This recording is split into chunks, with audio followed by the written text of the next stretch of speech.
নমস্কার বন্ধুরা, আজকে আমি করব চিকেন ভাপা। তার জন্য আমি এখানে একটা মশলা বানিয়ে নেব। দিয়ে দিলাম সাদা সর্ষে, 4টে কাঁচা লঙ্কা, আর দিয়ে দিলাম পোস্ত, 4 মগজ আর কয়েকটা চিনেবাদাম।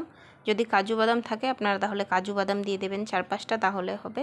পেস্ট করে নেব। এদিকে আমি ভালো করে পেস্টটা করা হয়ে গেছে, একটা বাটিতে ঢেলে রাখবো। ঢেলে আবারও মিক্সিটা নিয়ে তার মধ্যে আমি 8-10টা রসুনের কোয়া আর 1 ইঞ্চি মতো আদা একটু থেতো করে নিয়েছি, যাতে মিক্সটা ভালো হয়। এটাকেও আমি পেস্ট করে নেব আলাদা করে। আর এদিকে আমি নিয়েছি মোটামুটি 2 থেকে 3 চামচ মতন টক দই আর একটা পেঁয়াজ কুচি। এদিকে আমি চিকেনটা ভালো করে ধুয়ে পরিষ্কার করে নিয়েছি। এখানে আমি বোনলেস চিকেন নিয়েছি। এবার একে একে আমি দিয়ে দিলাম টক দইটা, আর দিয়ে দেব আদা রসুনের পেস্ট।